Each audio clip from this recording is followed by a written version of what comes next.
Marcus Wellington was a millionaire who had everything except love.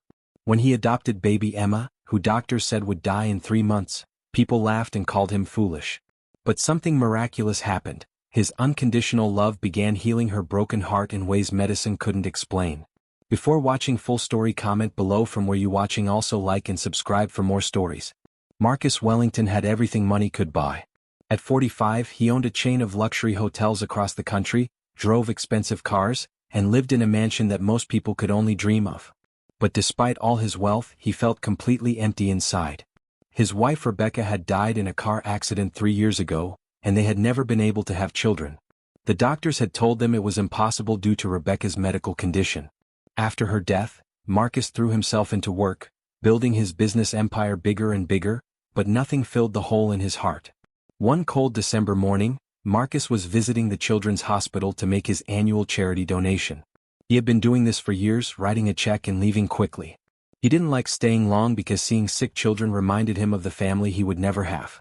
As he was walking through the pediatric ward with the hospital director, he heard soft crying coming from one of the rooms. Through the open door, he saw a tiny baby girl lying alone in a hospital crib. She looked so small and fragile, with tubes and wires connected to various machines. "Who is that baby?" Marcus asked, stopping in the doorway. Dr. Sarah Chin, the hospital director, sighed sadly. "That's baby Emma. She's only 6 months old and was born with a rare heart condition. The doctors have given her maybe 3 months to live at most. Her teenage mother couldn't handle the medical costs and pressure, so she abandoned her here last week." Marcus felt something stir in his chest as he looked at the tiny baby. Emma had the most beautiful brown eyes he had ever seen, and despite being so sick, she seemed to be looking right at him. "What will happen to her?" Marcus asked quietly. "She'll stay here until—" Dr. Chen's voice trailed off. "No one wants to adopt a baby who might not survive. It's too heartbreaking for most families to consider." Marcus couldn't stop thinking about baby Emma for the rest of the day. That evening he returned to the hospital and asked to see her again. The night nurse, Maria, was surprised to see him. "Most people don't come back," Maria said as she led him to Emma's room. "It's too hard to get attached when you know how sick she is." Marcus sat beside Emma's crib and gently touched her tiny hand. To his amazement, she wrapped her small fingers around his thumb and held on tight. Something inside Marcus's heart broke open in that moment. "Hello, little angel," he whispered. "You're not alone anymore." The next morning, Marcus called his lawyer and began the adoption process. When word got out that the wealthy businessman wanted to adopt a dying baby, people's reactions were mixed and often cruel. "He's just doing it for publicity," some people said at the country club. "Rich people always want attention for their charity work." "It's ridiculous," others whispered. "Why would anyone adopt a baby that's going to die? He's just setting himself up for heartbreak. He must be having some kind of midlife crisis," his business associates gossiped. First his wife dies, now he wants to play house with a sick baby.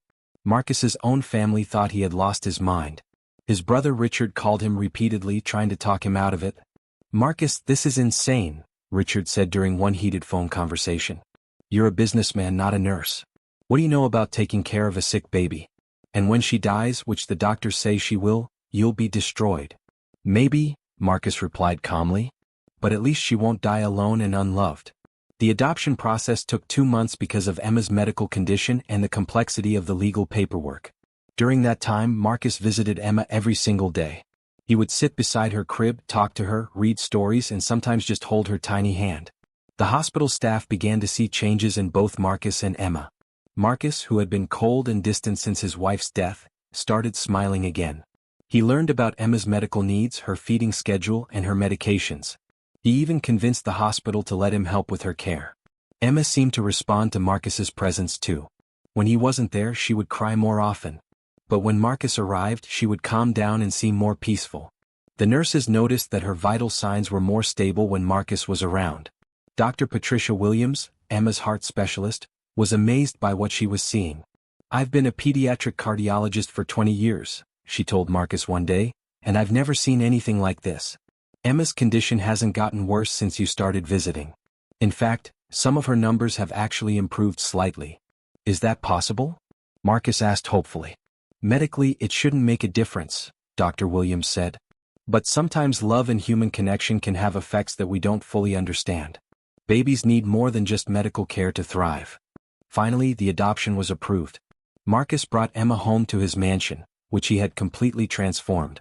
He had converted one of the guest bedrooms into a beautiful nursery with medical equipment, hired a team of private nurses, and even had a pediatric intensive care unit set up in his home.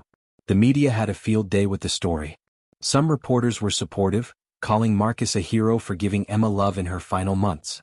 But others were cruel, suggesting he was using a dying baby for attention or that he was foolish to waste money on someone who wouldn't live long. Marcus ignored all the criticism and focused entirely on Emma. He learned to feed her through her feeding tube, give her medications and monitor her heart rate and oxygen levels. He would spend hours just holding her, talking to her and showing her picture books. "Look at this butterfly, Emma," he would say, pointing to colorful pictures. "Isn't it beautiful? When you get better, we'll go to the garden and see real butterflies together." The private nurses Marcus had hired were initially skeptical. They had worked with many families dealing with terminal illnesses, and they knew how hard it would be when Emma died. "Mr. Wellington seems like a good man," said Linda, the head nurse, "but I worry about what will happen to him when we lose her. He's getting too attached." But as weeks turned into months, something extraordinary began to happen. Emma's condition stabilized and then started to slowly improve. She began gaining weight, her color improved, and she became more alert and responsive. Dr. Williams was baffled when she reviewed Emma's latest test results. "This is medically impossible," she told Marcus during one of Emma's checkups. "Her heart function has improved by 30%. The hole in her heart seems to be healing on its own." "What does that mean?" Marcus asked, hardly daring to hope. "It means Emma might have a real chance at survival," Dr. Williams said, shaking her head in amazement. "I've never seen anything like this in my entire career." As Emma continued to improve, she began reaching normal developmental milestones. She started smiling, then laughing, then trying to sit up on her own. Marcus documented every moment with photos and videos, tears of joy streaming down his face. The people who had mocked Marcus for adopting a dying baby suddenly went quiet. Some even began to admit they had been wrong. "I have to apologize," said James Morrison, one of Marcus's business rivals who had publicly criticized the adoption. "I thought you were making a terrible mistake. But seeing Emma now and seeing how happy you both are, I realize I was completely wrong." Emma's first birthday was a celebration that no one had expected to happen. Marcus threw a small party with the hospital staff who had cared for her, the nurses who worked in their home and a few close friends. Emma was healthy enough to sit in a high chair and even managed to smash her birthday cake with her tiny hands. Dr. Chin, who had been with Emma since birth, wiped tears from her eyes as she watched Emma laugh and play. "This is why I became a doctor," she told Marcus. "To witness miracles like this." As Emma grew into a toddler, she became the light of Marcus's life. He taught her to walk in the hallways of his mansion, read her bedtime stories every night, and took her to the park to see the butterflies he had promised her about. Marcus's entire personality changed. The cold, distant businessman became a warm, loving father. His employees noticed that he was happier, more patient, and more generous. He started several charitable foundations focused on helping sick children and their families. "Emma saved me just as much as I saved her," Marcus would tell people who asked about his transformation. "She taught me what really matters in life." When Emma turned 3, Dr. Williams declared her completely healthy. The hole in her heart had healed entirely, and all her organ functions were normal. "It's a medical miracle," Dr. Williams announced to the medical team. "Emma's recovery defies everything we know about her condition. Love really can heal in ways we don't understand." Emma grew up knowing she was deeply loved and wanted. Marcus told her the story of how they found each other, always emphasizing how brave and strong she was. "Daddy chose me?" Emma would ask when she was 4 years old. "Yes, sweetheart," Marcus would reply, holding her close. "I chose you and you chose to get better so we could be a family together." Emma started kindergarten as a perfectly healthy, happy child. Her teachers had no idea about her difficult beginning unless Marcus chose to share the story. She was bright, curious, and full of energy. Marcus remarried when Emma was 6 years old. He met Dr. Lisa Parker, a pediatrician who had been consulting on Emma's case. Lisa fell in love with both Marcus and Emma, and they became a complete family. "I never thought I could love another child as much as my own," Lisa told Marcus on their wedding day, "but Emma has stolen my heart completely." Emma was thrilled to have a mother and insisted on being the flower girl at their small wedding ceremony. She walked down the aisle scattering rose petals and beaming with joy. The family grew when Lisa gave birth to twins, Jake and Sophie, when Emma was 8. Emma was an amazing big sister, always gentle and protective with the babies. Emma has the biggest heart of anyone I know, Marcus would tell friends. She understands how precious life is because of everything she went through as a baby. As Emma grew older, she wanted to help other sick children. She would visit the hospital with Marcus and Lisa, bringing toys and books to children in the pediatric ward. She had a special way of connecting with sick kids because she understood their fear and pain. "I was sick like you when I was a baby," Emma would tell children who were scared about their treatments. "But look at me now. I'm strong and healthy, and you will be too." When Emma turned 10, Marcus established the Emma's Heart Foundation, a charity dedicated to helping families with sick children. The foundation provided financial support, emotional counseling, and medical resources to families who couldn't afford proper care. "This foundation exists because one little girl showed me that miracles are real," Marcus said at the foundation's launch event. Emma didn't just survive against impossible odds, she thrived because she was surrounded by love. Emma spoke at the event too, though she was nervous about talking to so many adults. "My daddy says love is the best medicine," she said into the microphone. "I think he's right because love made me better when the doctor said I couldn't get better." The audience gave her a standing ovation, many people wiping tears from their eyes.